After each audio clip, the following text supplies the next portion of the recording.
Est-ce que David Gaudu, en tout cas, est dans la cour des grands? Est-ce que pour toi, il est à la première table avec Pogačar, avec peut-être Vingegaard, un Evenepoel, un Roglic, ou alors est-ce qu'il est à la table des gars qui sont juste derrière? Ou il est entre les deux? Je pense que malheureusement, le facteur contre-la-montre fait que il peut pas encore s'asseoir totalement à la table, mais je le vois quand même largement au-dessus de la table des Richard Carapaz, Jay Hindley, etc. Ouais, entre les deux, c'est vraiment le bon terme. Il est entre les deux et il se rapproche de la bonne table, on va dire. Patrice Julien, allez mon Juju, il va être proclamé, il va être acclamé. Julien Alaphilippe, champion du monde.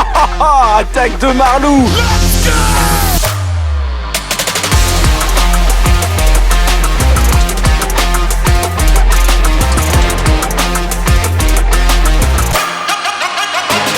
Bonjour à toutes et à tous et bienvenue dans Vélo Podcast. Ça y est, on est parti dans le gros de la saison. On vient d'avoir l'enchaînement Paris-Nice, Tirreno Adriatico, le premier monument de la saison, la Primavera. Milan-San Remo arrive ce samedi et on va débriefer tout d'abord le premier enchaînement de grosses courses par étape de la saison avec ce Paris-Nice Tirreno cette semaine qui nous a tenus en haleine.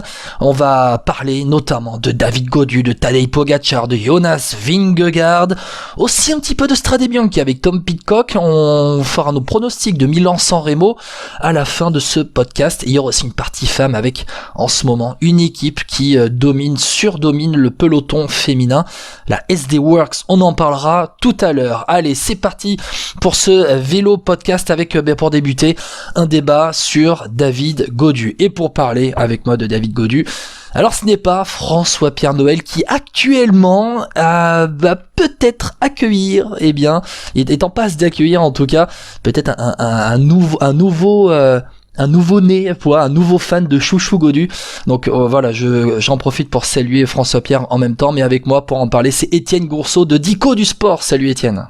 Salut Guillaume, tu as choisi quelqu'un qui fait 80 kg pour parler du meilleur grimpeur français. Très très bon choix. C'est toujours, tu vois, le flair, le nez, le French flair comme on a vu à Twickenham. C'est ça. Bon, Étienne, Paris-Nice nous a tenus en haleine la semaine dernière avec un David Gaudu qui... Alors, je sais pas s'il nous a bluffé, mais en tout cas, il termine deuxième de ce Paris-Nice à 53 secondes de Tadej Pogačar. Il était encore au contact au matin de la dernière étape et Tadej Pogačar a ensuite réglé le compte de tout le monde dans la dernière étape vers Nice. Mais le premier débat, finalement, il est sur David Gaudu. On va se concentrer sur lui avant de débriefer Paris-Nice un peu plus en longueur tout à l'heure. Étienne, est-ce que David Gaudu est maintenant dans la cour des grands? Pour ma part, oui, parce que il y a un célèbre adage qui dit dis-moi qui tu as battu, je te dirai qui tu es. David Gaudu a battu Jonas Vingegaard, vainqueur du Tour de France 2022, à la pédale. Ça s'est pas joué sur un coup de Trafalgar, ça s'est pas joué sur une erreur du Danois, ça s'est joué vraiment à la pure pédale. Et pendant toute une semaine, on s'est aperçu qu'à la pédale, il était meilleur systématiquement que le Danois. Alors je parlais du classement final de David Gaudu qui termine donc deuxième de ce Paris-Nice à 53 secondes de Pogačar. Jonas Vingegaard lui est troisième de ce Paris-Nice à 1,39. Donc on a une quarantaine de secondes d'écart entre les deux.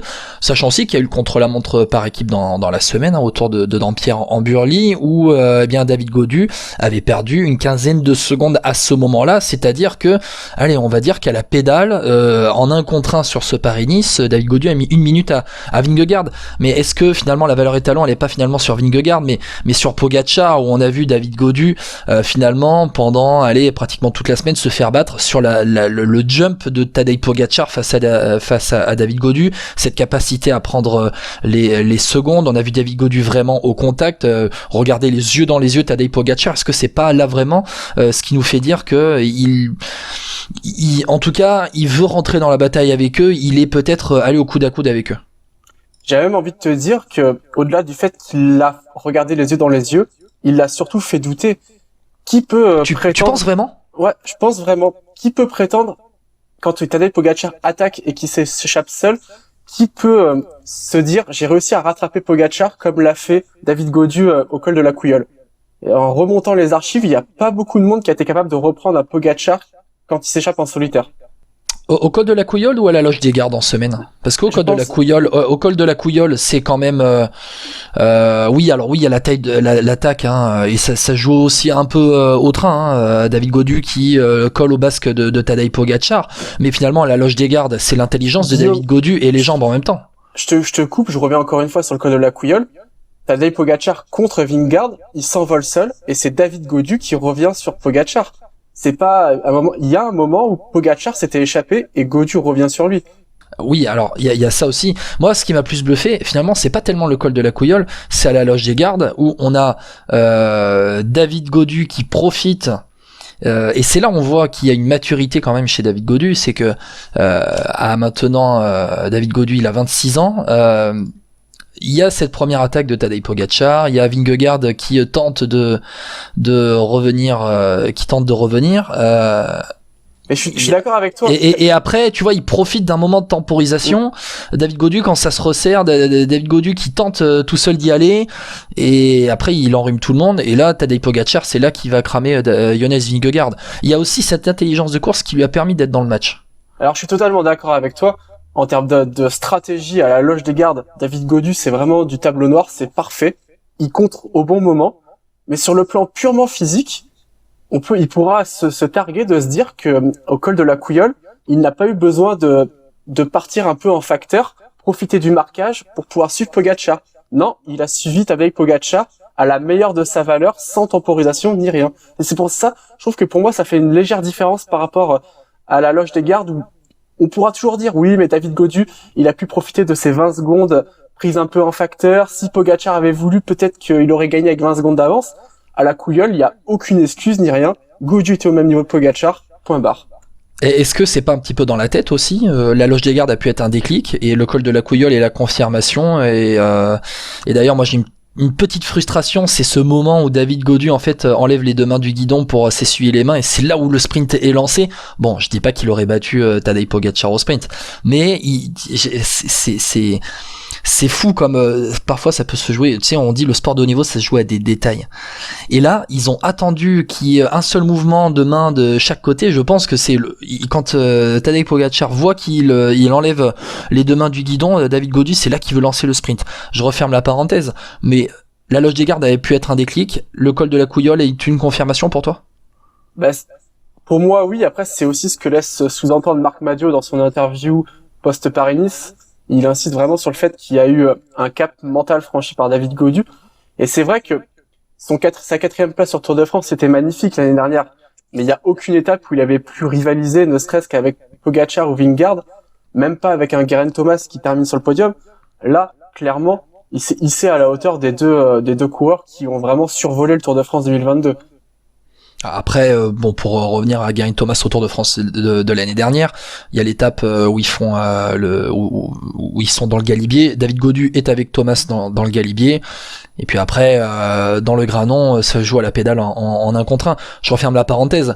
Là où je te demande, et c'est l'objet du débat, hein, pourquoi est-ce que David Gaudu, en tout cas, est dans la cour des grands, est-ce que pour toi, il est à la première table avec Pogačar, avec peut-être Vingegaard, avec je sais pas moi, peut-être un Evenepoel, un Roglic, ou alors est-ce qu'il est à la table des gars qui sont juste derrière?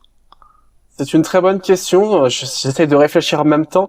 Ou il est entre les deux? Je pense que malheureusement le facteur contre la montre fait que il peut pas encore s'asseoir totalement à la table, mais je le vois quand même largement au-dessus de la table des Richard Carapaz, Jay Hindley, etc. Ouais, entre les deux, c'est vraiment le bon terme. Il est entre les deux et il se rapproche de la bonne table, on va dire. Ouais, tu penses? Ouais, je pense. Après, il y aura toujours ce facteur contre la montre qui jouera en sa défaveur parce que des coureurs comme Tadej Pogačar, Jonas Vingegaard, en grande forme, ils peuvent gagner des chronos sur Grand Tour.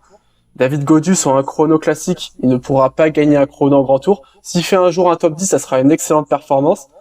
Donc, sur un chrono de 35-40 km, il y aura toujours on va dire, au moins 7 minutes perdues par rapport aux deux autres. Maintenant, en montagne, on a vu cette semaine, Vingegaard n'a jamais réussi à le lâcher. Pogačar l'a lâché que dans la dernière étape. Et encore, il a fallu un très très grand, à mon avis, Tadej Pogačar pour le faire.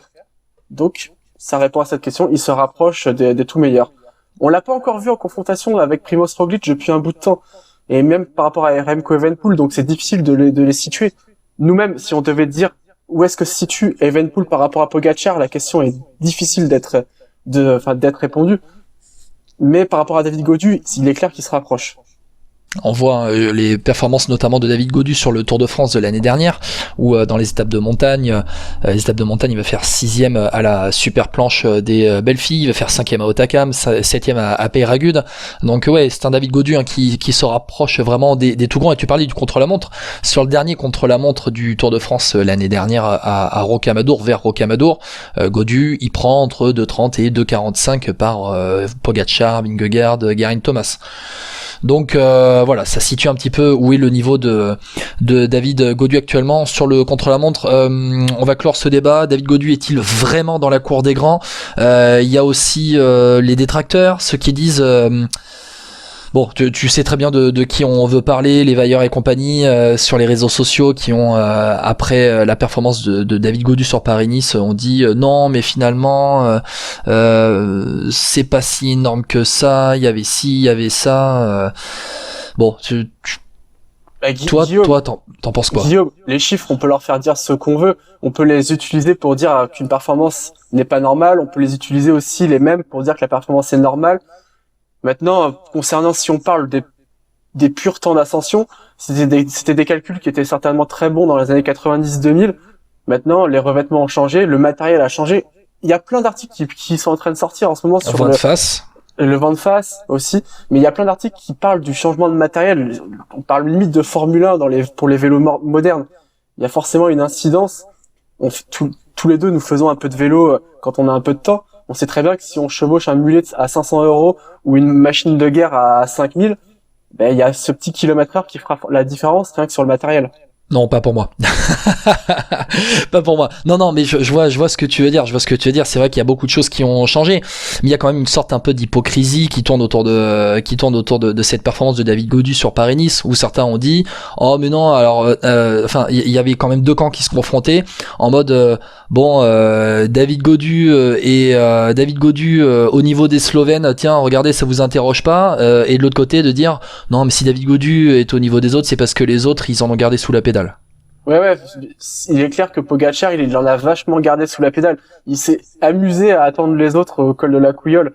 C'est sûr, je pense qu'il a pris beaucoup de plaisir. Non, mais c'est un peu ridicule. Je pense que Pogačar était à son maximum à la Couillole. Il était peut-être pas si impérial que ça. Et c'est aussi lié au fait que David Gaudu a franchi un cap. Maintenant, si on se réfère tout simplement à David Gaudu, je pense que sa progression est linéaire. C'est quelqu'un qui progresse d'année en année. Et il y a rien qui me choque on n'a pas vu de trucs choquants durant ce Paris-Nice. Même la dernière étape de Tadej Pogačar, il s'envole tout seul, mais il gagne pas non plus avec 5 minutes d'avance en ayant parti à 50 bornes. Il gagne avec 30 secondes d'avance. Ouais, Tadej Pogačar qui pendant ce Paris-Nice a pris 50 secondes de bonification. J'ai les chiffres sous les yeux. David Gaudu en avait pris 24. Il avait fait le jeu, on voit notamment avec l'entente avec Arnaud Démare et tout, pour prendre les bonifications pendant ce Paris-Nice. On va voir ce que ça va donner pour David Gaudu cette saison. Avec dans les prochaines semaines, il est annoncé sur le Tour du Pays Basque, sur le triptyque Amstel Flèche Liège, et aussi au Tour de France. David Gaudu, voilà, on vient d'en parler de David Gaudu. On va débriefer, Étienne, tous les deux un petit peu Paris-Nice dans sa globalité. Bon, on avait résumé en tout cas en présentation de ce Paris-Nice à un duel Tadej Pogačar, Jonas Vingegaard. David Gaudu s'est intercalé entre les deux. Si t'enlèves David Gaudu, t'as quand même sur ce Paris-Nice, je vais pas dire un monde d'écart entre Pogačar et Vingegaard, mais on peut dire que Vingegaard est quand même bien en retrait, quoi. Ah, c'est clair que Jonas Vingegaard, s'il cherchait des certitudes, je pense qu'il risque de quitter ce Paris-Nice avec quand même quelques doutes. Maintenant, il faut aussi se dire que je pense que Jonas Vingegaard répond plus à une ancienne catégorie de coureurs par étapes. Des gens qui programment leur pic de forme pour le mois de juillet, pour être fort sur le Tour de France. Le problème, c'est que Tadej Pogačar, il a vraiment révolutionné le vélo. Qui, avant Tadej Pogačar, pouvait être fort au mois de mars, au mois d'avril, chasser sur plusieurs terrains? Ça existait pas. Reprends un Chris Froome, tu le voyais quasiment pas au mois de février-mars, éventuellement sur un Tour d'Andalousie, mais c'est quelqu'un qui était en retrait par rapport à ses performances de juillet. C'est pareil pour d'autres coureurs, même quelqu'un comme Andy Schleck, il faisait les Ardennaises, mais c'est quelqu'un que tu ne voyais pas forcément fort dès le mois de février. Pogačar a révolutionné notre approche, et maintenant quelqu'un qui n'est pas au top de sa forme au mois de mars, on aurait tendance à s'inquiéter. Moi, j'ai quand même tendance à penser que Jonas Vingegaard est quand même dans les bons temps de passage pour le Tour de France. Il a fait un Paris-Nice correct, pas transcendant mais correct, et que je pense qu'il n'y a pas lieu de s'alarmer pour lui. Dans ce classement général final sur ce Paris-Nice, donc tu as Pogačar, Gaudu, Vingegaard pour le podium. Derrière, tu as un second peloton, on pourrait dire en tout cas les outsiders, avec Yates 4e, Simon Yates 4e, Gino Mader 5e, Gino Mader qui progresse au fur et à mesure des années. Lui aussi, Nason Powless 6e, Bardet 7, Jorgensen 8, Sivakov 9, Jack Haig 10. Finalement, j'ai l'impression qu'il y a peu de surprises, que tout le monde est un petit peu à sa place. C'est un peu ça ce qu'on peut dire aussi sur ce Paris-Nice, c'est que ça remet quand même un petit peu les pendules à l'heure quant aux capacités de chacun. C'est ça, et puis si tu reprends finalement, à part Sivakov, Jorgensen et Powless qui sont quand même relativement des jeunes coureurs, il y a que des coureurs qui ont fait des top 5 sur ouais, mais Gino Mader a fait un top 5 sur un grand tour déjà. Oui. Ou un top 10. Mais il y a que des coureurs qui ont fait des top 5 sur des grands tours. Donc, ce qui veut dire que pour briller sur ce Paris-Nice, il faut aller quand même être pas forcément un ultra top coureur, mais un excellent coureur déjà.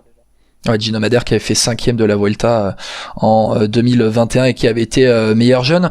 On parle Bardet, Sivakov dans le top 10, pas mal de Français qui sont derrière dans le top 20, avec Paré-Peintre qui est aux portes du top 10, avec Latour, Berthet, Calmejane, Mollard, Vauquelin qui sont tous entre la 14e et la 18e place. Finalement, les Français sont à leur place. Il y a pas réellement de surprise. Non, et puis si on prend le cas d'Aurélien Paré-Peintre et de Kevin Vauquelin, ce sont deux coureurs qui ont été très malchanceux dans l'étape de la Colmiane, qui auraient peut-être pu espérer un tout petit peu mieux en termes de classement général. Mais pour Kevin Vauquelin, ça confirme malgré tout un très bon début de saison, où il a été en évidence à Bessèges et au Var. Il est encore jeune, 21 ans, faut pas trop lui en demander non plus. Mais oui, 5 ou 6 Français dans le top 20, dont un à la 2e place, dont 3 dans le top 10. Franchement, je pense qu'il y a il y a une dizaine d'années, tout le monde aurait signé dès demain. Et là, on est presque à faire la fine bouche finalement, à part pour Gaudu. On est quand même presque à faire la fine bouche. Donc, alors évidemment, on n'est pas encore capable d'aller chercher cette fameuse victoire dans une course à étapes qui nous manque depuis 2007. Mais les Français sont là et bien là, je trouve. Kevin Vauquelin, très rapidement, c'est quand même l'une des belles surprises, en tout cas une des belles surprises on peut dire de ce début de saison côté français. 4e à l'Étoile de Bessèges, Tour du Gard, il remporte le Tour des Alpes-Maritimes et du Var. Il jouait le top 10 avant cette étape de la Couilleule où il a chuté, il fait 5e à la Loge des Gardes en milieu de semaine sur ce Paris-Nice, 18e au général final, c'est plein de promesses pour la suite. Et moi je suis frustré du coup parce que il fait des super ascensions dans des ascensions de moins de 5 km. Et c'est vrai qu'on l'attendait à la Couilleule sur une ascension beaucoup plus longue, une vraie ascension de montagne qui peut se retrouver dans un Tour de France ou dans un Dauphiné libéré. Et malheureusement, il n'a pas pu aborder cette montée avec ses armes. Il a chuté à 35-40 km de l'arrivée. Il a dû s'imposer une grosse chasse pour revenir dans le peloton. Une étape qui se courait à un rythme effréné ce jour-là. Les stigmates de la chute. Et c'est donc qu'il n'a pas pu défendre ses chances. Il est lâché au pied de la montée. J'ai hâte de le voir quand même dans une montée longue, savoir ce qu'il vaut. C'est un sacré moteur, ce Kevin Vauquelin. C'est un peu un coureur à l'anglaise. Il a un profil un peu à la Geraint Thomas. C'est un touche-à-tout. Il a une bonne pointe de vitesse. Il grimpe bien, il roule bien. Tu le mets sur les pavés, je suis sûr qu'il serait pas si mauvais que ça. Il me fait vraiment penser au jeune Geraint Thomas du début de Sky, qui était pas un si mauvais grimpeur que ça. Faut pas croire que Geraint Thomas, c'est quelqu'un qui est passé de nul à excellent en montagne. C'était quelqu'un qui était capable de faire des top 20 sur des étapes de montagne, du Dauphiné, de Paris-Nice, déjà quand il était tout jeune. Kevin Vauquelin qui avait été en 2021 champion de France du contre-la-montre chez les Espoirs, qui l'année dernière en fin de saison a fait une super fin de saison avec une 2e place notamment sur le Tour du Luxembourg. Kevin Vauquelin, il n'a que 21 ans, il aura 22 ans dans un mois.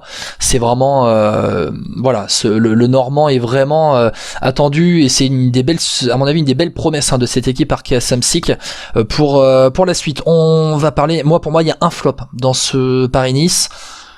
Daniel Felipe Martinez, Je l'avais dit, j'attendais comme le 3e larron personnellement. C'est quelqu'un qu'on attend en confirmation au contact des tout meilleurs maintenant sur les courses par étapes d'une semaine au moins.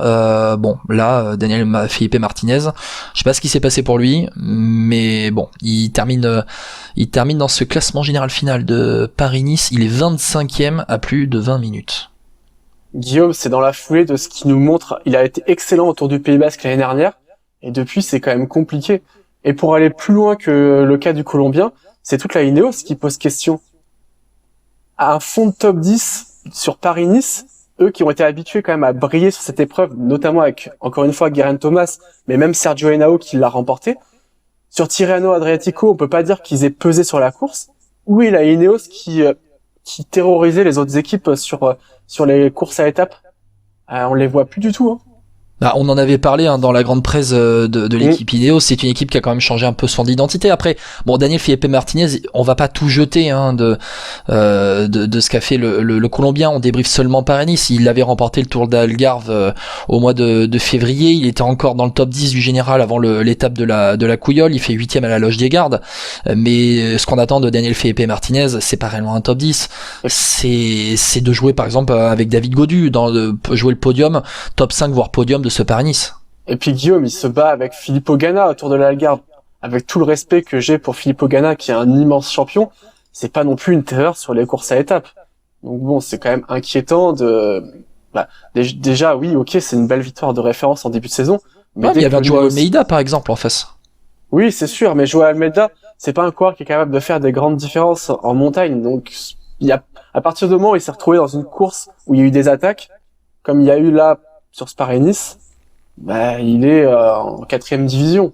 Et encore, je suis gentil. Peut-être qu'il a été malade aussi, qu'on n'a pas été au courant de ça pour Daniel Felipe Martinez.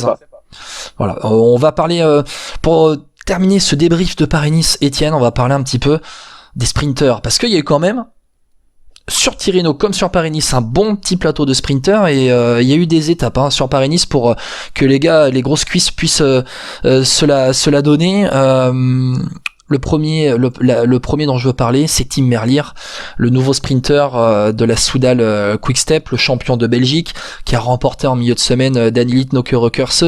Au sprint, dans ce début de saison, Tim Merlier, c'est vraiment devenu un top sprinter mondial.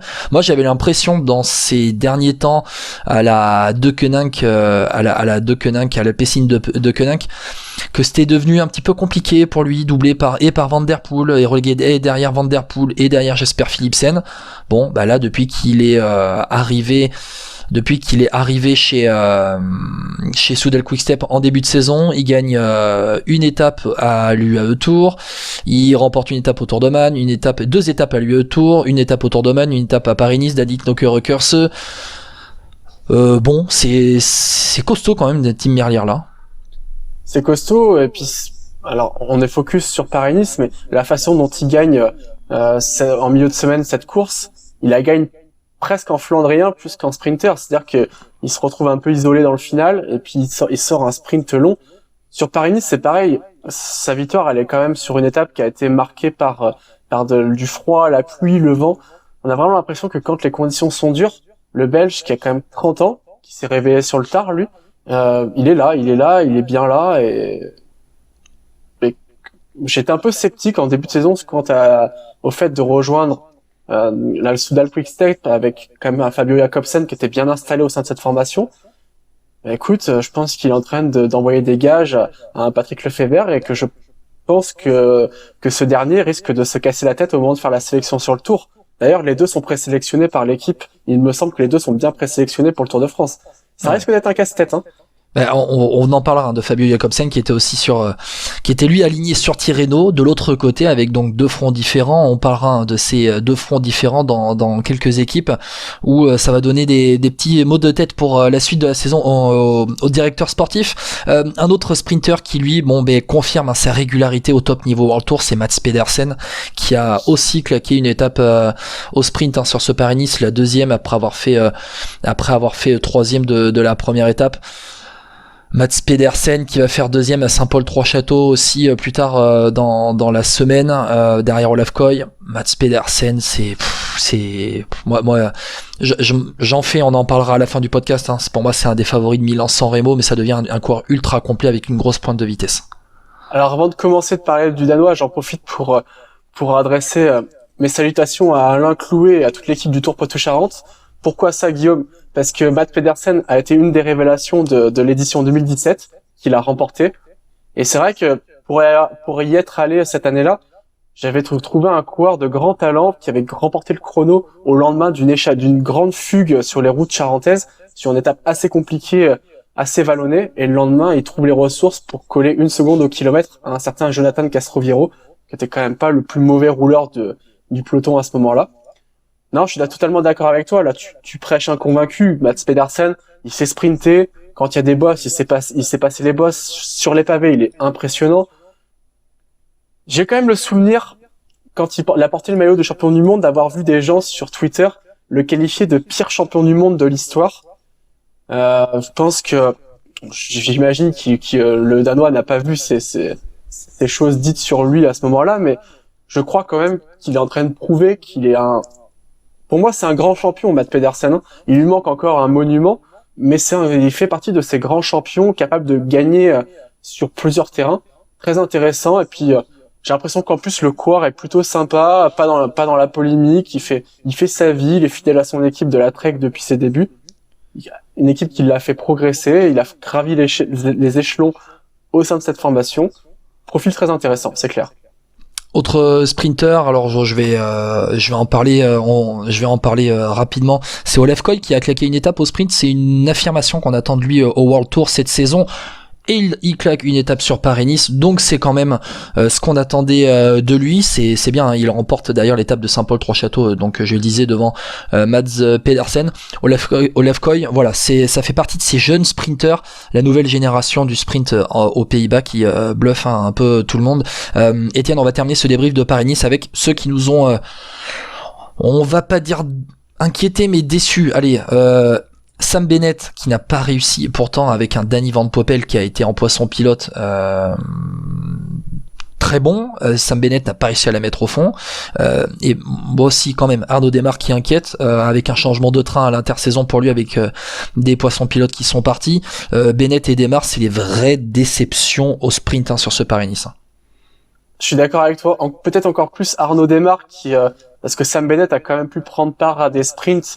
Et on peut se dire que c'est peut-être qu'une question de condition et qu'il peut monter en forme. Le problème d'Arnaud Démare, c'est que il est plus structurel. C'est-à-dire qu'il a même pas réussi à prendre part à un sprint, à chaque fois largement enfermé. Il n'a jamais pu disputer ses chances. Donc on sait même pas si c'est un problème physique ou si en tout cas, c'est un problème qui semble plus compliqué à se résoudre. Et on sait que s'il veut aller sur le Tour de France, il n'aura pas un train complet à son service, étant donné que à minima, la moitié de l'équipe sera consacrée à David Gaudu, qui sera en quête d'un podium sur le Tour de France. Donc du coup, ça pose la question, est-ce que vaudrait-il mieux pas qu'il aille sur le Giro, une épreuve qu'il aime particulièrement en plus, pour y claquer des étapes avec une équipe qui lui est parfaitement dédiée, même si Thibaut Pinot, il sera là-bas, plutôt que d'aller sur le Tour de France, où il aura maximum 1 ou 2 équipiers, et où, on va pas se mentir, il risque de retomber sur les mêmes problématiques qu'à Paris-Nice. Ouais, avec un David Gaudu qui sera leader sur le Tour de France. Bon, apparemment la cohabitation sur ce Paris-Nice n'a pas été si inquiétante que cela entre les deux. Merci Étienne d'avoir été avec moi pour ce débrief de Paris-Nice, mais reste là parce que on va partir en Italie avec un petit Tirreno Adriatico qui a été assez intéressant. 10 secondes, oh là là, ça va se jouer à la seconde, ce Tirreno Adriatico, c'est incroyable. 3, 2, 1, et bien non, il termine dans la même seconde. Tirreno Adriatico, Étienne. Tirreno Adriatico est l'autre course qui nous a tenu en haleine en même temps que Paris-Nice.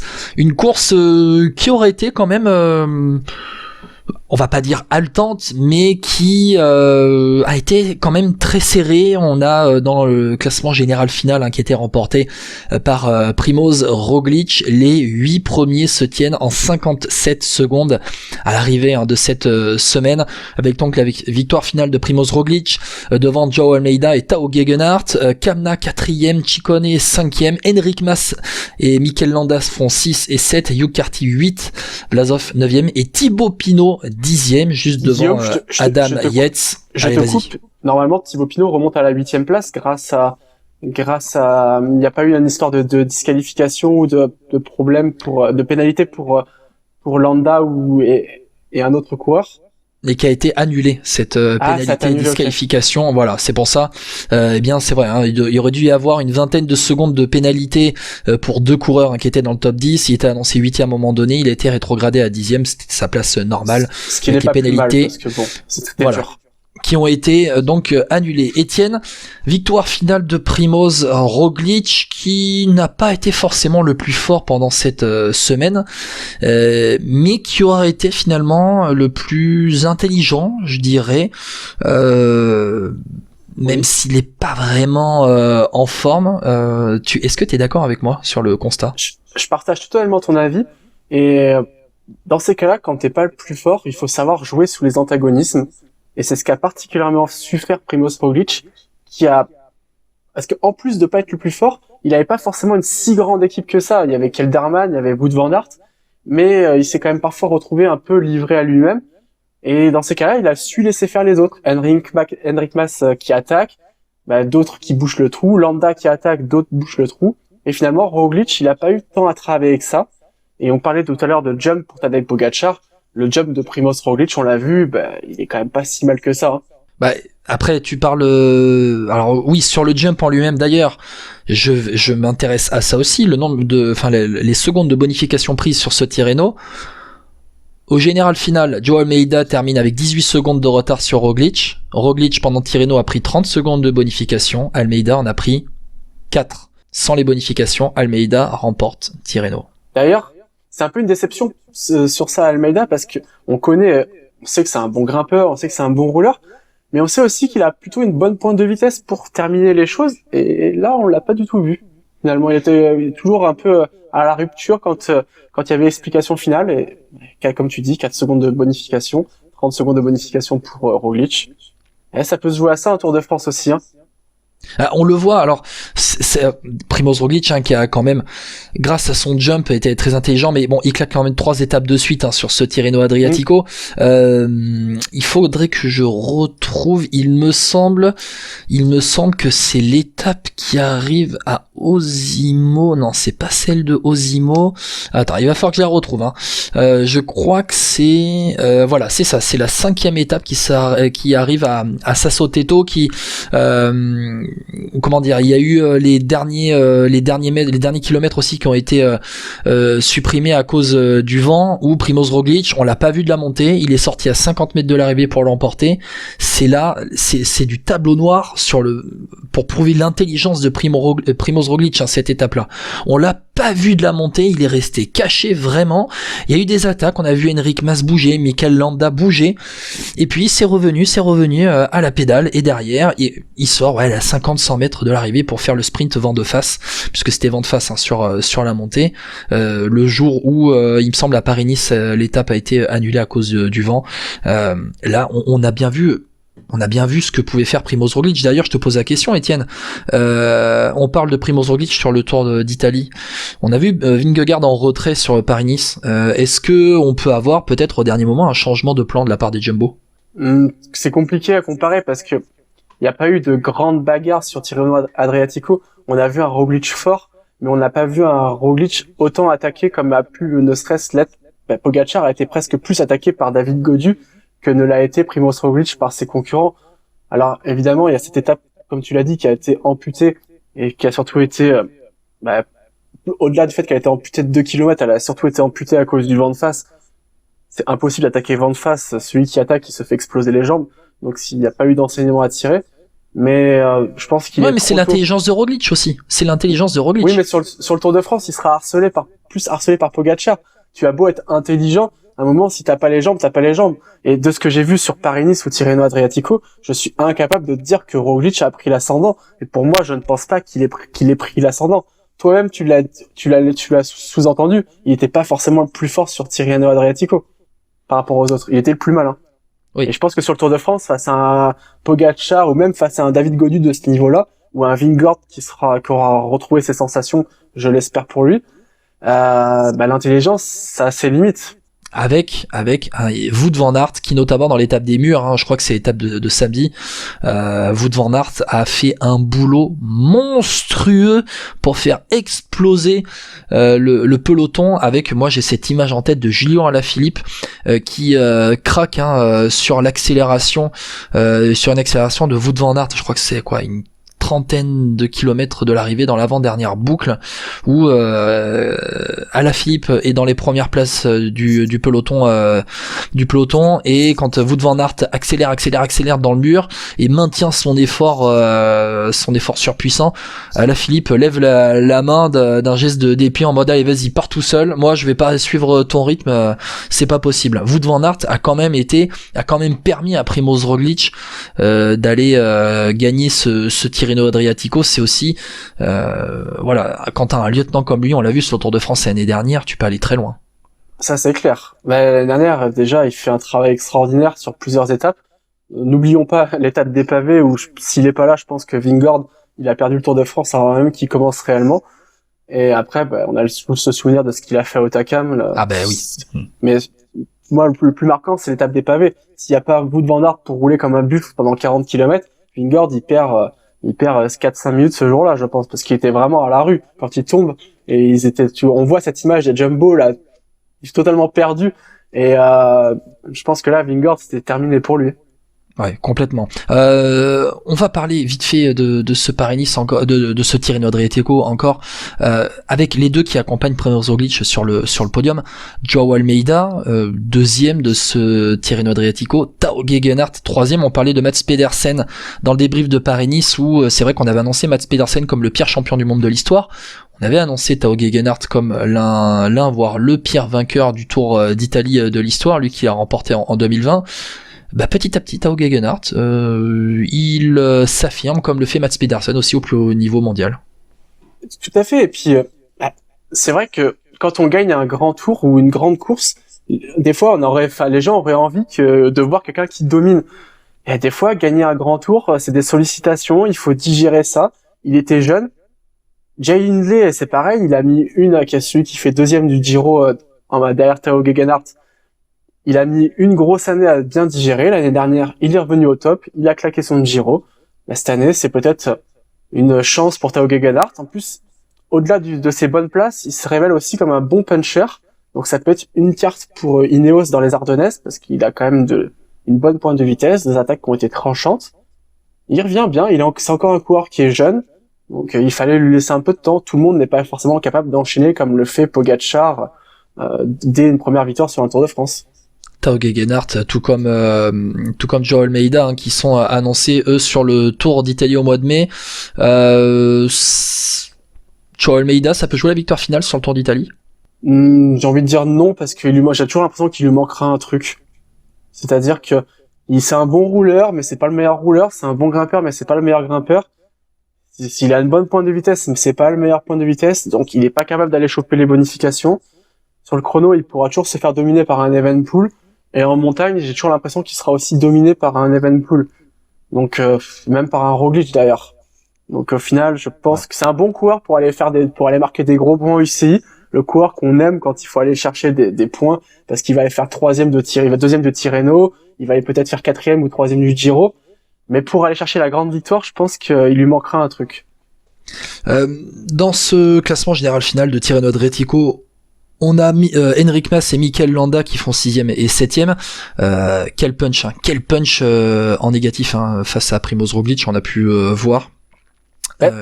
Mas et Landa qui sont placés, qui sont pas forcément au top de leur forme, je pense là, sur ce mois de mars. Je squeeze les deux, on va passer sur Thibaut Pinot quand même qui fait top 10. Tu voulais peut-être parler de Enric Mas ou Mikel Landa, mais très vite fait, vas-y. Je voulais dire que Enric Mas m'a un peu déçu parce que sur le Tour de la Communauté de Valence, alors sans qu'il ait le même punch que Pogačar, mais on l'avait vu faire des bonnes choses avec son punch en fin de finale, et au moins pour aller chercher des deuxièmes places d'étape. Et c'est vrai que là, il a pas existé. Même peut-être qu'il est en rodage. En rodage, bon, oui, parce qu'on l'attend, Enric Mas, on l'attendait quand même au niveau des tout meilleurs mondiaux sur les courses par étape de 3 semaines. On est qu'au mois de mars, on va voir ce que ça va donner pour Enric Mas qui a annoncé lui sur le Tour de France cette saison. Je parlais de Thibaut Pinot, top 10.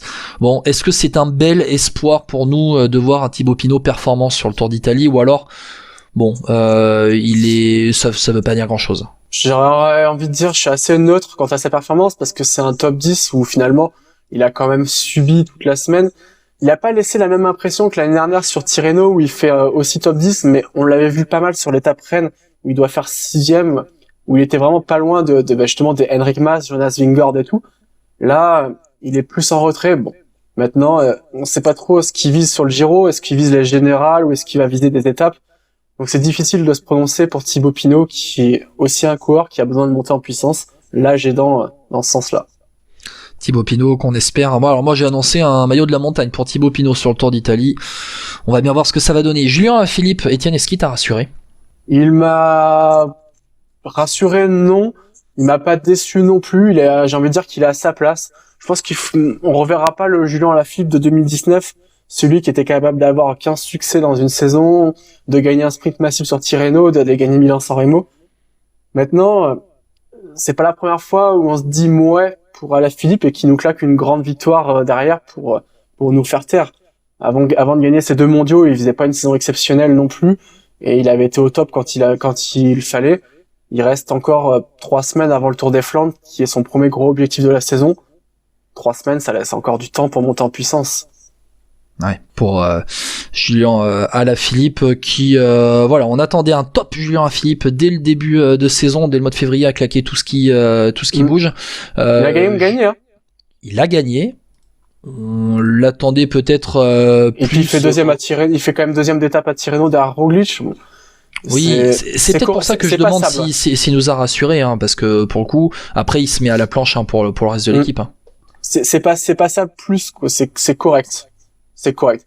C'est pas du grand Julien, mais il est dans les temps de passage. Voilà, c'est le bon terme, il est dans les temps de passage. Bon, on verra dans le Poggio samedi pour Julien Alaphilippe. On va terminer ce débrief de Tirreno Adriatico. Étienne, en parlant du du plateau des sprinters qui était quand même très dense avec du Jacobsen, du Philipsen, ça a été. On a parlé de Tim Merlier juste avant sur Paris-Nice. Ce duel à distance entre Merlier et Jacobsen, c'est bon pour la Soudal Quick-Step, pour l'émulation dans l'équipe. Ça avait bien.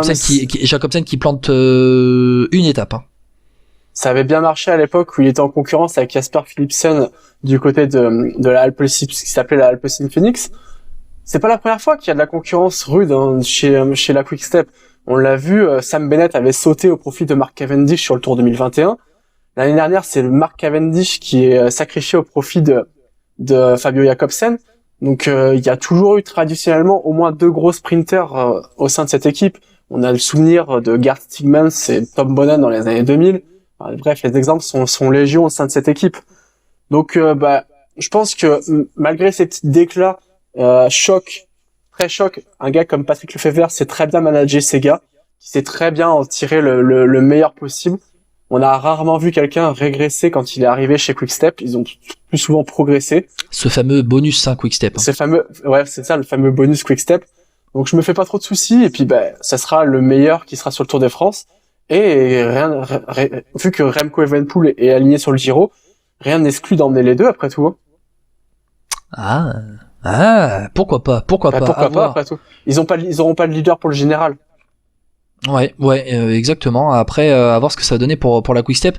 Moi, enfin, je vais quand même me pencher sur la Alpecin de Koenig, Étienne, parce que bon, Philipsen, moi, ça m'a pas étonné, il a claqué 2 étapes, mais voir Mathieu Van Der Poel en poisson pilote, je sais pas si c'est possible d'avoir un meilleur. Alors bon, il y a Michael Morkov, ok, d'accord, mais voir Mathieu Van Der Poel en poisson pilote, c'est ce qu'on appelle un poisson pilote de luxe, hein, quand même, hein, parce que si Philipsen il claque ses 2 étapes, je crois que c'est sur la 2e étape, hein, que claque Philipsen notamment, où Mathieu Van Der Poel, quand il a accéléré, c'était l'avenue des Champs-Élysées derrière pour Philipsen.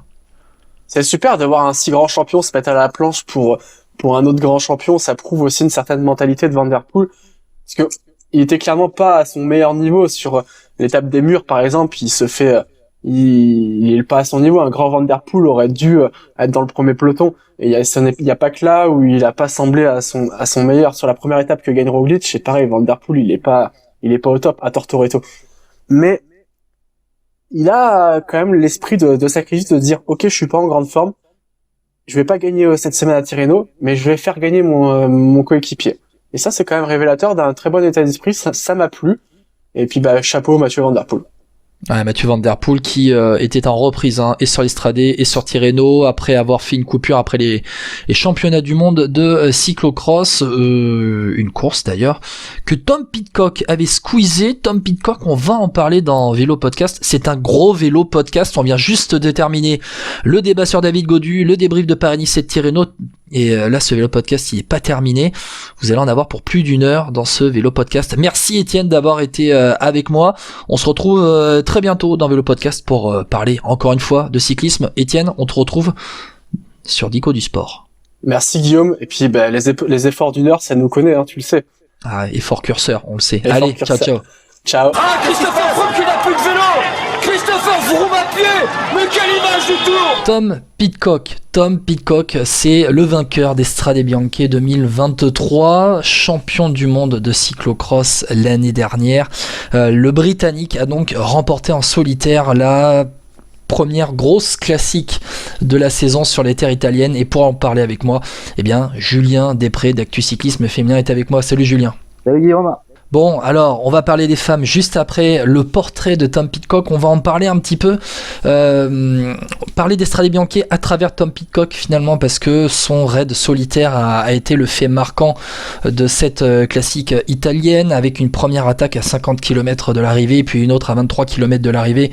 Pour finir seul, il a pas compté plus de 30 secondes d'avance pendant la course, mais finalement, il a fait ce qu'ont l'habitude de faire les cyclocrossman pendant la saison hivernale, c'est-à-dire un effort d'une heure à haute intensité, où ceux qui ne sont pas habitués ont du mal à suivre. Ceux qui ne sont pas habitués, ils ont du mal à suivre.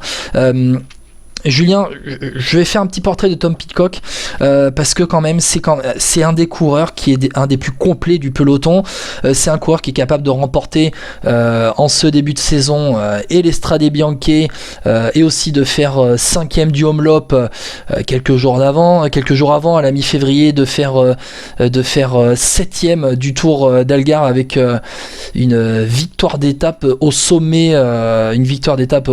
C'est un coureur qui a remporté l'étape de l'Alpe d'Huez au Tour de France l'année dernière en faisant 16e du classement général, de faire 2e du Tour de Grande-Bretagne en fin de saison en septembre. Il fait 5e de la Flèche Brabançonne, 3e de à travers la Flandre au printemps dernier.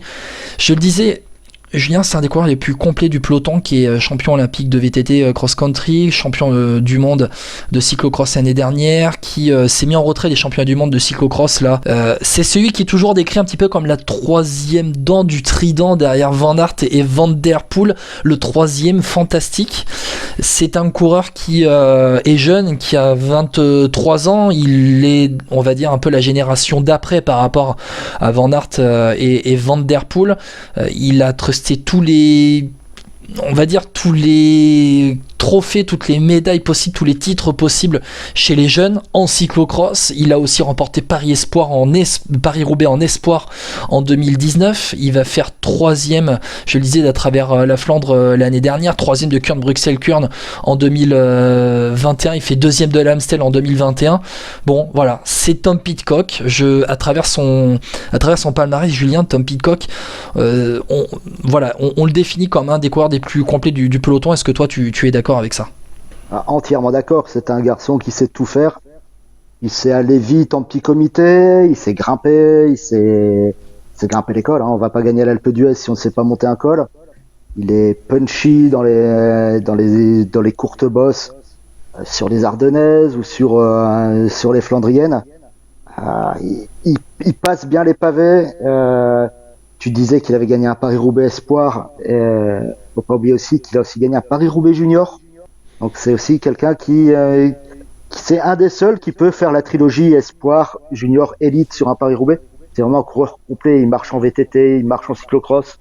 C'est vraiment l'archétype du coureur complet qu'on va commencer à retrouver de toute façon maintenant.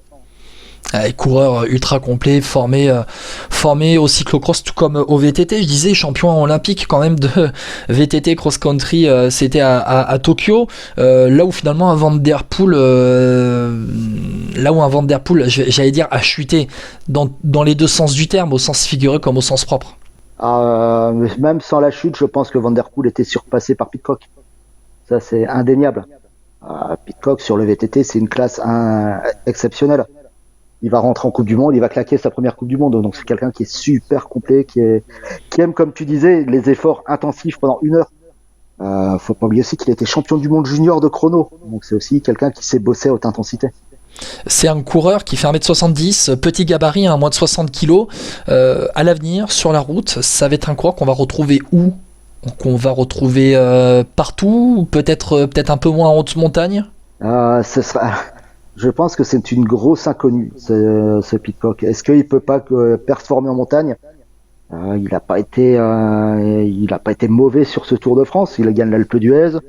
Il est quand même 2e meilleur jeune derrière Pogačar. Certes assez loin, mais c'est quand même raisonnable. Non, je pense qu'il peut nous surprendre. Il peut être un peu. Est-ce qu'il pourrait pas être un profil à la Pogačar justement, capable de marcher partout ? Tu penses vraiment ? Ouais, je le pense. Ouais. Parce que c'est un coureur qui a aussi remporté le Giro Espoir, il me semble. Oui, c'est ça, Giro Espoir en 2020. Il a gagné un Baby Giro. Ouais. Ouais, ça classe un coureur quand même. Ça classe, ouais, ça le classe bien. Un Baby Giro, c'est l'équivalent d'un Tour de l'avenir. On voit que Pogačar gagnait un Tour de l'avenir. Bernal a gagné un Tour de l'avenir. Donc pourquoi pas Pidcock gagner un Tour à l'avenir ? Pourquoi pas ? C'est un peu l'incarnation, Tom Pidcock, de cette nouvelle génération chez les Ineos Grenadiers qui se sont un peu réinventés avec une nouvelle identité de course. Tom Pidcock qui a donc remporté avec un effort en solitaire de plus d'1 heure l'Estradé Bianche. On va parler d'Estradé Bianche très rapidement avant de parler de celui des femmes, celui des hommes, avec Valentin Madouas qui fait 2e, un Romain Grégoire qui fait top 10, les Jumbo qui se sont enterrés, mais est-ce qu'au final c'était pas un Estradé Bianche ? En fait, c'est un peu ça le problème avec Tom Pidcock, c'est parce qu'on se dit, il remporte les championnats du monde de cyclocross parce que Van Der Poel et Van Aert ne sont pas là, il remporte Estradé Bianche parce que d'autres gros favoris n'étaient pas forcément présents ou présents au top niveau. Van Der Poel était là mais pas au top niveau, Alaphilippe aussi. Est-ce que c'est pas un petit peu ça le problème de légitimité de Tom Pidcock ? Oui et non. On va revenir sur le Tour l'année dernière. Il y avait tout le monde pour l'étape de l'Alpe d'Huez. Donc c'est. Mais c'est en échappé qu'il le remporte. Ouais, c'est en échappé. Après, il gagne. C'est vrai aussi quand les autres sont pas là sur un titre de championnat du monde. Les autres étaient pas là. Là, il y avait quand même un top 10 assez costaud avec pas mal de concurrence. Donc non, je pense il suffit qu'il en gagne une grosse, vraiment encore une grosse, un monument, un Tour des Flandres, pour calmer tout le monde. Bon, après, je ne minimise pas ce que fait Tom Pidcock, attention, qu'on soit bien d'accord. Je ne minimise pas ce que fait Tom Pidcock. Mais il faut aussi remettre les choses dans leur contexte. Voilà, sur ce Stradé Bianche, Julien, Valentin Madouas, il confirme quand même qu'il est maintenant un des top coureurs de classique, même un des top coureurs, et on voit il fait podium des Tours des Flandres l'année dernière, il va faire 2e d'Estradé Bianche, il a fait la course, il termine 2e derrière Pidcock. Je voudrais juste que bon, on va pas parler des Jumbo, ils se sont enterrés entre Attila Valter et Tish Benoît. Moi, je voudrais qu'on parle de Romain Grégoire très rapidement pour terminer de parler des Stradés. Romain Grégoire, moi, il m'a bluffé. Première classique World Tour comme ça, il fait top 10. Il sera surveillé, ce petit jeune, dans les années à venir. Tu penses ? Je décèle chez lui un léger potentiel. Non, c'est quelqu'un qui va performer. Je pense que même Gaudu, même Chouchou Gaudu, il peut aussi commencer à regarder derrière lui parce que ça va commencer à piquer, je crois. Après, est-ce que Romain Grégoire a vraiment le profil montagneux qu'a David Gaudu ou c'est plus un puncher ? C'est plus un puncher, rouleur. Si t'es pas puncher, tu gagnes pas Liège-Bastogne-Liège. C'est un vieil adage. Je pense faut voir ce qu'il vaut vraiment en chrono face en World Tour, quoi. Après, il a souvent été en retrait par rapport notamment à Lenny Martinez en montagne chez les jeunes. Romain Grégoire était plus dans les courses pour puncher. C'est plus Lenny Martinez qui remportait les étapes de montagne et Romain Grégoire qui remportait les étapes pour le punch. Les deux, ils ont toujours été un petit peu liés. Est-ce que ce sera le cas aussi chez les grands ou est-ce que le profil pur grimpeur de Lenny Martinez va le servir chez les professionnels et Romain Grégoire, sa caisse va peut-être l'orienter plus dans un profil à Alaphilippe? Je pense que tu as un Alaphilippe ou un Bardet. Et il me fait un peu penser à Bardet dans sa façon de courir assez punchy, mais qui peut tenir longtemps en montagne. Romain Grégoire, qu'on va surveiller donc dans les prochaines années, à voir déjà dès cette saison, voir ce qu'il peut nous donner. Romain Grégoire qui est annoncé sur le Tour d'Espagne au mois d'août. D'ici là, et on va le voir sur d'autres courses pour la Groupama FDJ, il a pas beaucoup déçu depuis le début de saison, avec une 5e place sur la Faune Ardèche Classique, la 6e place sur le Trophée Laguilia, avant sa 8e place sur l'Estrade Bianchi. On a parlé de Tom Pidcock, on a parlé d'Estrade Bianchi homme. Julien, on va parler des femmes dans quelques instants. Aïe aïe aïe, attention Philippe, le pas rappeler. L'Estrade Bianchi, c'est aussi les femmes forcément, avec une équipe qui a remporté cette Estrade Bianchi chez les femmes et qui surdomine ce début de saison. Julien Després d'Actu Cyclisme Féminin, t'es encore avec moi pour en parler, c'est la SD Works. Forcément, on est obligé de faire un chapitre dessus, tellement là, cette fin février, début mars, a été impressionnant chez elle. Les SD Works qui donc ont remporté les Strade Bianche avec un doublé, ce sprint à la pancarte entre Demi Vollering qui l'a remporté devant Lotte Kopecky qui l'a sauté sur la ligne. Lotte Kopecky qui après avoir remporté le Omloop a remporté cette semaine le Danilit Nokere Kurse 3 jours après le décès de son frère. Le sprint du groupe des poursuivantes sur Danilit Nokere Kurse a été remporté par Lorena Wiebes qui elle a remporté le Ronde van Drenthe au sprint plus tôt dans le mois de mars. C'est quoi qu'est-ce qui se passe chez SD Works? Alors on a l'impression que c'est l'arrivée de Lorena Wiebes qui change un petit peu tout, notamment au niveau des tactiques de course. Alors l'arrivée de Lorena Wiebes, fait du bien sur les courses, sur les sprints, sur les courses qui arrivent au sprint massif, là où Lotte Kopecky était attendue et qu'elle pêchait légèrement. Ça permet aussi d'avoir une autre carte. Tu peux courir beaucoup plus décomplexé quand tu sais que si ça arrive au sprint derrière avec Wiebes, t'as très peu de chances de te louper. Tu sais que ça va faire mouche s'il y avait Wiebes en ce moment. Parce que sur le Nokere Kurse, là, je reviens sur cette course, ce n'est pas la course la plus importante de la saison, mais on voit Kopecky gagner en solitaire, et derrière, lorsque le sprint est lancé, Wiebes est tellement forte qu'elle crée une cassure à l'arrivée, et elle met une seconde d'avance. Tu sais, normalement, quand tu arrives au sprint, tes poursuivantes, elles sont dans le même temps que la personne qui remporte le sprint. Là, Wiebes, elle avait mis une seconde de cassure aux autres poursuivantes. C'est impressionnant quand même. Et d'ailleurs, c'est pour ça que tu t'as souligné tout à l'heure, tu disais qu'elle gagne le sprint du peloton. Non, c'est Bastianelli qui gagne le sprint du peloton pour faire quoi. Wiebes était détaché. Il y avait justement pas photo à l'arrivée, quoi. Oui, pareil, dans les chiffres. Mais dans les chiffres, elle est énorme. Elle est énorme, Wiebes. Mais je vais mettre un petit mais. Elle est prenable. On a vu cette saison déjà qu'elle était prenable. Elle a déjà été battue au sprint. C'est pour ça que tu dis ça. Voilà. Par Charlotte Cole sur l'UAE. Voilà. Ouais, sur le Tour féminin, ouais. Qui était son poisson pilote jusque l'année dernière. Donc elle est prenable. Après Wiebes, son destin, d'après ce que j'ai lu sur une interview de Anna van der Breggen, c'est qu'Anna van der Breggen ne veut pas en faire qu'une sprinteuse. Elle veut aussi en faire une coureur de classique, un peu comme une Tom Bonnen dans le passé. Avec grosse pointe de vitesse et cette capacité, cette grosse caisse sur les pavés. Lorena Wiebes, qui est, on peut le dire, quand même la meilleure sprinteuse au monde actuellement.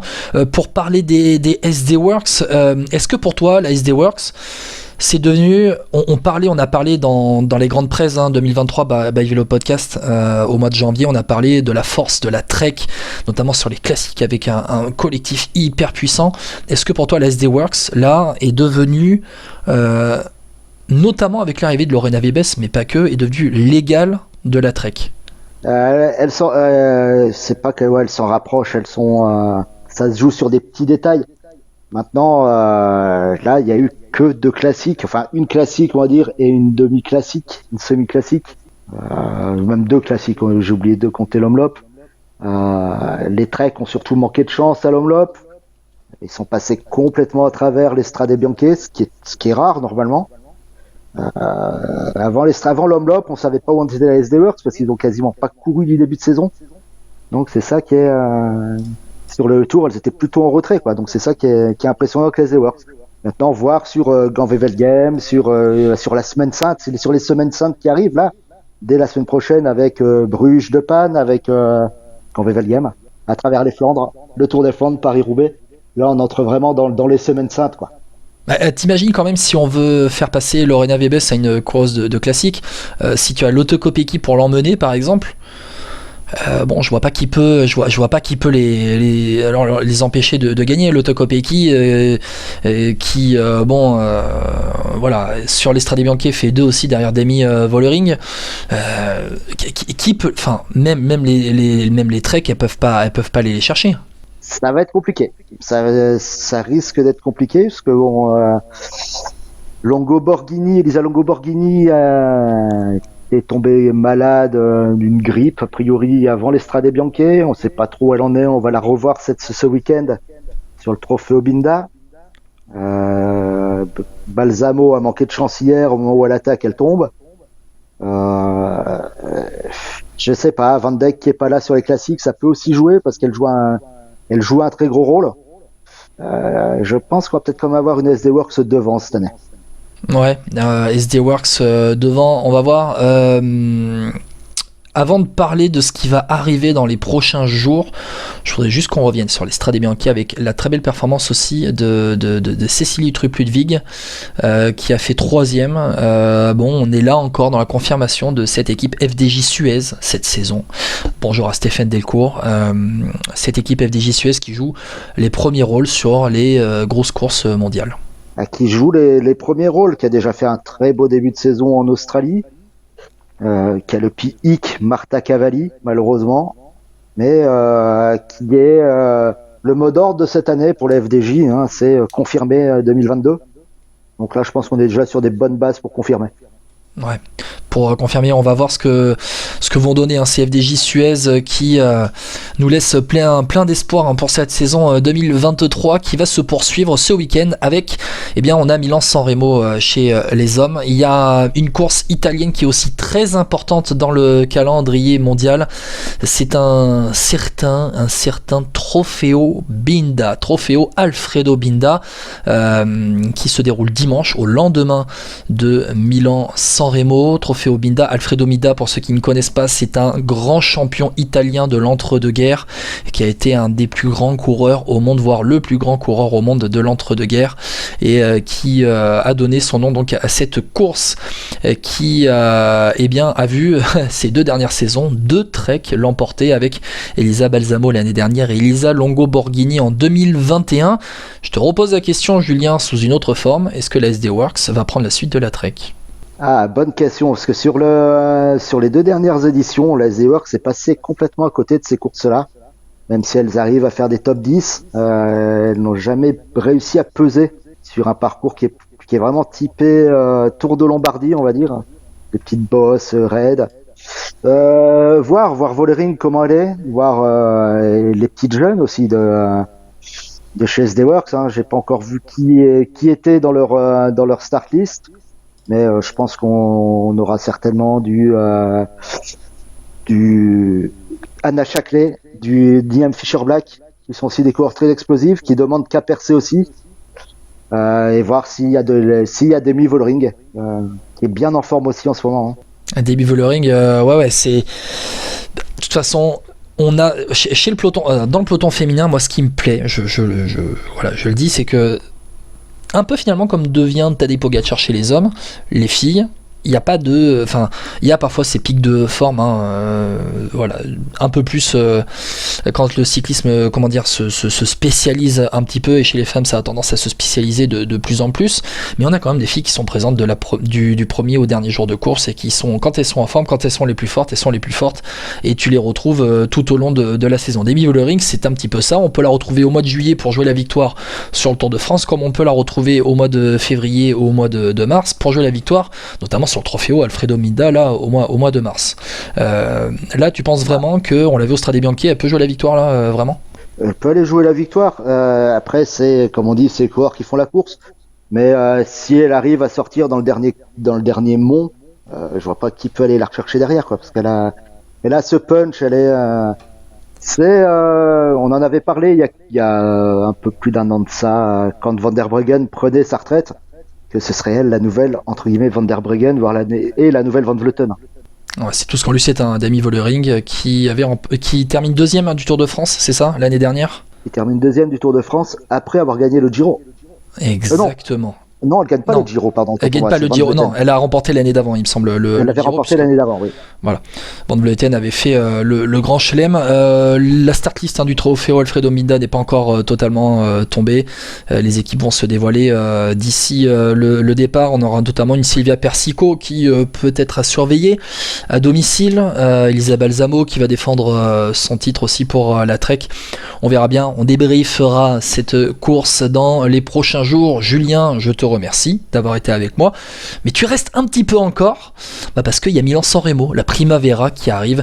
On va terminer ce podcast avec donc le pronostic de Milan-San Remo. Bon, on arrête ? Bah non, c'est pas fini. Le printemps, la Primavera, cette fameuse cabine téléphonique au sommet du Poggio, ça nous fait rêver, Julien, et on va en parler de ce Milan-San Remo. Julien Després d'Actu Cyclisme Féminin est resté avec moi pour parler un petit peu de ce premier monument de la saison, la Primavera comme on dit, la classique italienne. Bon, pronostic. Qui va remporter Milan-San Remo? Qui va remporter Milan-San Remo? Alors, Julien, toi, comment tu vois un peu le scénario de la course déjà? Tout dans le Poggio comme d'hab? Pas plus tout dans les capis à partir de la Cipressa comme d'habitude. La sieste jusqu'aux 40 derniers kilomètres. Quoi. Et le scénario de course, c'est quoi? Moi, j'ai un petit pronostic. Je vois Pogacar tout péter dans le Poggio et arriver en solitaire à San Remo. Ce serait joli. Alors, déjà, on est sûr de un qui gagnera pas. On en a parlé tout à l'heure, c'est Tom Pidcock. Oui, bon, il a abandonné Tirreno Adriatico à cause de la chute qu'il avait, l'approchage qu'il a vu avec Wout van Aert. Et il est en protocole commotion cérébrale. Voilà. Donc s'il sera pas là, Pogacar, ouais, pourquoi pas. Ou allez, moi je vois un sprint d'une trentaine d'unités et pourquoi un sprint remporté par Arnaud Delis? Alors voilà, on va en parler parce que Arnaud Delis, bon, il arrive quand même gros comme une maison. Il y aura Caleb Ewan aussi dans le collectif de la Lotto. Comment ils vont faire les deux si Arnaud Delis et Caleb Ewan sont tous les deux dans le groupe des favoris pour aller sprinter à San Remo, sachant que Caleb Ewan il tourne autour de ce Milan-San Remo depuis des années, il n'arrive pas à le gagner. Est-ce qu'Arnaud Delis va pas se transformer en poisson pilote pour Caleb Ewan, sachant qu'Arnaud Delis il aura sa chance derrière sur les classiques pavés? Alors, j'aimerais pas être dans le final, dans le cerveau de Stefanolo. Ça risque d'être compliqué. Après sur un Milan-San Remo, ça s'est déjà vu, une chute dans le final, un coureur mal placé. C'est toujours bien aussi d'avoir deux cartes sous la flamme rouge. Ça, on va pas un à droite, un à gauche. C'est toujours mieux. Après, c'est vrai que Caleb Ewan, c'est un peu mon chouchou, donc. Je te dirais que c'est assez compliqué, mais je pense que Delis ou Ewan, ouais, ça va être compliqué. Ça peut être compliqué dans le final. Si je te parle de Van Der Poel et de Van Aert, tu penses qu'ils vont être là pour jouer la victoire aussi?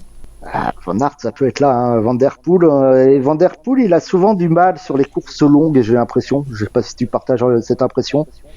Il prend la caisse, mais il manque toujours ce petit truc, il pourrait le faire switcher sur une grosse course, sur une course longue. L'année dernière, il fait 3ème à San Remo quand même. Mohoric l'emporte en solitaire, il fait 3 derrière, juste derrière Anthony Turgis.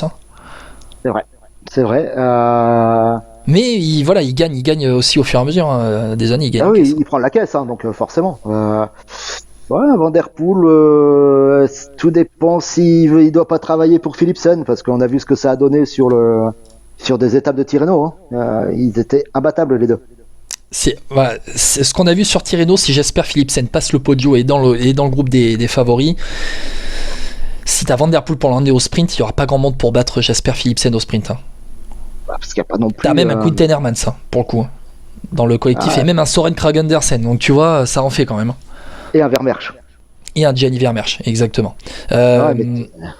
Tu penses que les deux, alors Van Der Poel sera peut-être dans un rôle de plus de poisson Ou de lieutenant, ou non, de capitaine de route. lieutenant, ouais, avec peut-être un charge de revanche sur les classiques flandriennes. Ouais. Il monte en puissance, Milan-San Remo n'est pas son objectif, ou alors quand Mathieu Van Der Poel est au départ d'une course, peu importe, c'est lui le leader, c'est lui qui joue la victoire. Je pense que là ils vont jouer sur 2 cartes, aussi également sur Van Der Poel, Philipsen. Van Aert, tu le vois pas? Van Aert, pourquoi pas? De toute façon, Van Aert, il est aussi, il a déjà gagné. Oui, il a déjà gagné, il me semble. Non. Vous devant Van Aert, oui, en 2020. Il est en Milan-San Remo en 2020, oui. Devant Alaphilippe. Devant Alaphilippe, ouais. Ils sortent à 2 dans le Poggio. Tu penses qu'il va jouer la victoire après sa chute là sur Tirreno? Voir comment il est remis. De toute façon, après, pareil, ils ont la carte Laporte au pire. Hein. Oui, ils ont toujours la carte Laporte. Bon, après, Wout van Aert, on l'a vu dans l'étape des murs sur Tirreno samedi, il a fait péter tout le monde, il volait, mais bon. Il volait pas mal. Hein. Par contre, c'est la Quick Step, la Soudal Quick Step. Ça, par contre, c'est la grosse inconnue. Est-ce que Julien va être capable de créer un gros mouvement de course dans le pot de jeu ou bien avant dans la Cipressa? Il est pas aérien. Si Alaphilippe crée un mouvement de course, t'auras Pogacar dans la roue. De toute façon, ça va être tout le monde va se regarder. Ça peut être aussi la surprise, comme quand Steven gagne. Hein. Tout le monde va se regarder. Il y en a qui va sortir en facteur. Enfin en facteur. Dans le pot de jeu, sortir en facteur, c'est un peu moqueur, mais dans la descente, Mohoric l'a fait. Mohoric l'a fait dans la descente. Hein. Steven l'a fait dans le pot de jeu. Tout le monde se regardait plus ou moins. C'est là qu'il creuse. Alors attends, tu sais quoi? Tu viens de parler d'un potentiel scénario avec quelqu'un qui part un peu dans le final, une petite surprise. On va écouter Étienne Gourceau qui nous fait son pronostic. Écoutez bien Étienne. Eh bien Guillaume, de mon côté, je pense que personne ne pourra se dégager du côté du Poggio. Donc, je vois bien un Tadej Pogacar faire comme l'année dernière, attaquer 2, 3, 4 fois. Mais le Slovène, il va être très attendu. Tout le monde sait qu'il va attaquer soit dans la Cipressa, soit dans le Poggio. Et je pense que tous les favoris vont guetter sa roue. Alors ok, il est fort, mais les pourcentages de la Cipressa ou du Poggio ne sont pas assez durs pour qu'il puisse faire la différence. On l'a vu l'année dernière, il était très fort, très fort, mais il n'a pas pu faire la différence. Et à partir de là, je pense qu'il peut y avoir une bonne vingtaine de coureurs qui peuvent basculer ensemble au Poggio. L'année dernière, on avait eu un Matej Mohoric qui avait créé la surprise en faisant une descente vertigineuse. Là, je vois plus un scénario de quelqu'un qui se dégagerait à 2 km de l'arrivée. Et Jonathan Milan, avec son profil de poursuiteur, eh bien écoute, il peut avoir tout à fait le profil du vainqueur surprise. Bon Julien, tu viens d'entendre Étienne, lui il voit Jonathan Milan claquer Milan-San Remo finalement en poursuiteur, en tracker qu'il est quoi. Ah, pourquoi pas. Après, comme tu dis, en poursuiteur, hein, c'est aussi sa discipline de prédilection sur piste. Donc ça peut aussi être un scénario qui se vaut. Hein. Avec le vainqueur sortant, Matej Mohoric, qui est dans le collectif des Bahreïn au départ, tout comme Fred Wright qui est un passe-partout. Bon, il sera peut-être plus au service de ses leaders. Biniam Girmay, j'aurais envie d'en parler, mais je pense que d'après ce qu'on a vu sur Tirreno, il est pas assez en forme, il sera trop en retrait pour jouer la victoire sur Milan-San Remo. En 2 mots, est-ce que tu es d'accord avec moi? On l'a vu, il s'est quand même relevé pas mal de fois lorsque c'était dur sur Tirreno. Est-ce qu'il prépare pas plus tard la saison pour aussi garder son titre sur Gore-Wevelgem, par exemple? Pourquoi pas, c'est peut-être plus là qu'on l'attend, sur un Tour des Flandres par exemple. Sur un Tour des Flandres, sur un Gore-Wevelgem, sur une Flandrienne, je pense qu'il prend n'importe laquelle. Il y a Girmay qui aura pas Adrien Petit pour l'aider sur les Flandriennes, donc aussi ça peut aussi jouer. Mais il y aura quand même notamment un Mike Tennyson qui peut être là pour l'aider. Biniam Girmay qui est pas forcément encore plus en forme en ce moment. Parmi les outsiders, on a parlé un petit peu du duo de la Lotto, de Lee et Wan. On a parlé de Matej Mohoric qui est le vainqueur sortant, de Jasper Philipsen qui sera là aussi avec Van Der Poel dans le collectif. Si je te dis un Mats Pedersen qui est quand même un des coureurs les plus complets du peloton avec une grosse pointe de vitesse actuellement, qui a gagné sur Paris-Nice, qui marche bien depuis le début de saison, marche très bien, qui aura un Stuyven pour l'accompagner. Ça peut être aussi une grosse carte au sprint. Ça peut sur un Milan-San Remo, si tu peux être entouré de quelqu'un qui a déjà gagné, c'est déjà un plus. Maintenant Stuyven, Pedersen, les deux seront protégés, il y a peu de doute là-dessus. Bien emmené par Stuyven, Pedersen peut la claquer, peut la mettre au fond. Ouais, Mats Pedersen, moi j'y crois un petit peu quand même, Mats Pedersen, je dois t'avouer. Alors moi je vois Pogačar, mais ça c'est pour la beauté du geste, j'ai envie de te dire. Je vois Pogačar tout péter dans le Poggio et aller le remporter en solitaire, ce Milan-San Remo, même si on connaît la pointe de vitesse de Pogačar, et tu te dis quand même que l'année dernière, Tadej Pogačar, il fait 5e en battant Mats Pedersen au sprint d'ailleurs. 5e de Milan-San Remo, juste derrière Van Der Poel, Turgis, Van Der Poel et Matthews dans le groupe qui joue la 2e place. Il est devant Pedersen et Van Aert au sprint, même si Van Aert s'était un petit peu relevé en ne jouant pas la victoire sur ce sprint final de Milan-San Remo. On peut quand même avoir une surprise. Allez, pour terminer, ce sera pour toi, pour les punchers ou pour les sprinters? Ce sera... Qui va l'emporter? Puncher ou sprinter? Une attaque ou alors un sprint? Mais écoute, pour une fois, j'aimerais bien que ce soit un puncher. Allez, je me penche sur un puncher. Allez, bon. Et un dont on parle pas, qui marche bien, qui pourrait faire la surprise quand Pogačar va se relever parce que il verra que ça revient. Son coéquipier Tim Wellens. Le collectif de la UAE Team Emirates, donc pour aller remporter ce Milan-San Remo 2023, le 114e du nom. Donc toi, un Timo Wellens pour remporter ce Milan-San Remo. Pour moi, ce sera Tadej Pogačar. Donc pour tous les deux, c'est un UAE qui va gagner. Julien, merci beaucoup d'avoir été avec moi pour terminer ce vélo podcast. Étienne m'a accompagné dans la première partie de ce podcast qui a été dense, long. Il y avait beaucoup à dire vraiment sur ce premier gros bloc de la saison entre l'Estradé Paris-Nice-Tirreno et là Milan-San Remo qui arrive ce week-end chez les femmes aussi avec les SD Works qui dominent en ce moment. Et François Pierre va revenir, vous inquiétez pas. Mon pied FP va revenir dans Vélo Podcast, mais là actuellement voilà, la famille va s'agrandir dans quelques jours, donc il est un petit peu sur le qui-vive, il est là, tu sais, un petit peu dans les starting blocks, prêt à lancer le sprint pour faire attention et s'occuper de madame. Donc je te fais une grosse bise, mon FP. On embrasse FP alors, hein. On embrasse AFP, comme dirait un certain Moscato. Merci d'avoir été avec moi. On se retrouve très bientôt dans Vélo Podcast pour débriefer Milan-San Remo. Vous inquiétez pas, on va en parler dès la semaine prochaine. Ciao, ciao. Ciao.